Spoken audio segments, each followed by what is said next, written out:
Are you have you heard or been involved at all with any of this Snoop Dre album Nah. that they just did a Nah. listening session yesterday? So I've never I didn't get no calls or nothing. I would have loved to have been a part of it,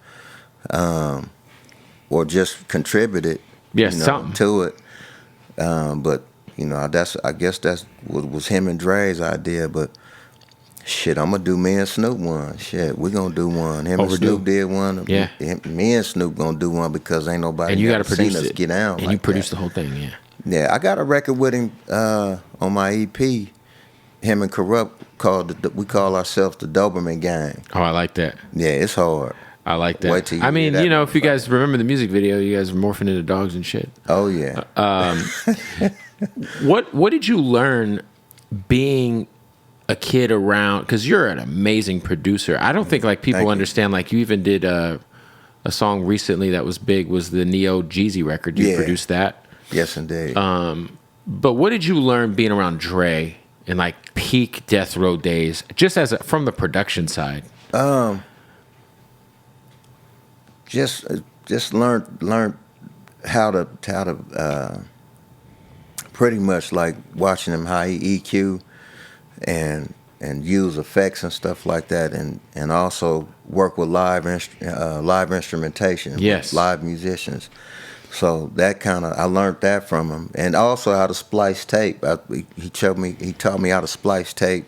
Because you used to have to like cut, physically splicing. cut That's stuff. what it splice. That's where the splice name came from splicing tape, and just being there, being there when we was all working, just watching him how he get down, and from doing the things that I learned and adding to what he was doing, and I mean, he's an incredible dude, man, just really dope, and his ears just and out of this world, and he got this little thing he do. I ain't gonna show his secret, but it's let me quit. I ain't gonna show. I heard he's like the most. He do this one thing where when he listening to a record, he do this little thing. I'm like, oh, that's pretty dope. That's fire. And just being around him is dope. Yeah. Mm-hmm. Did you have any idea the gravity of being a part of the Chronic when you guys were recording it? That's one of the ones on the mantle. Like, we just wanted to help Dre. So much on the line at the time. Dre, NWA's over. Yeah, yeah. He said he was at a low point in his life. Yeah. And I brought Snoop. Brought Nate, brought Daz. Kurupt. Changed the trajectory of hip hop forever by doing that. By the way. Yeah, Snoop brought RBX. We brought Nate Dogg in. Oh, RBX was so fire. Yeah, yes indeed. We just wanted to see him win, and because at the time, like, there's this. He left Ruthless. And Death Row's not Death Row yet. Nah. And we looked at it as if he win, we gonna win, because he gonna look out for us, right? So you that guys are was coming our off mentality. of the deep cover success was cool. It's like, oh, maybe we got something here. Yeah, with these two, yeah. We immediately started working, and that's when Kurupt came in. Like right after that, we met Kurupt at the Roxy. Him and Snoop battled each other at a talent show, and they was busting. It was back and forth, and we couldn't even say, well, you won or you won. And so it got broke up. But I wouldn't let Kurupt get away. I was like, look, give me your number. So I got his number. And I called him probably about a week later. Told him, come up to the studio. We're up to Dre's house. Because Dre took us in and told us, I don't want y'all in the hood. Y'all come live with me. Come stay at the crib. So...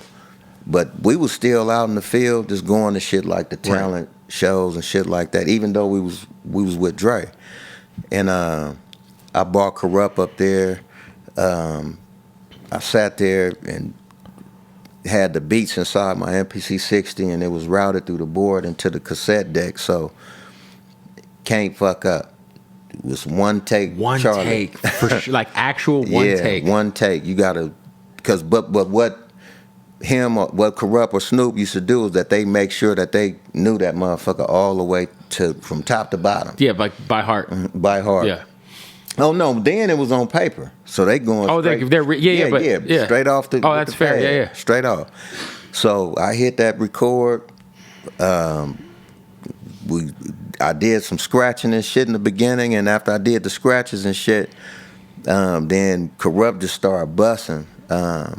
And we did like 5 songs like that. And I took it, I let Snoop and everybody hear it, then I let Dre and Suge hear it, and they was like, shit, we signing this nigga. Yep. Signed him. History. So that was another one that came in, That's you know, crazy. through me, and then Quietly one of the best A&Rs ever as well. The Warren G. Broomfields, Broomfield and them came in after that, and those were Kurupt's managers.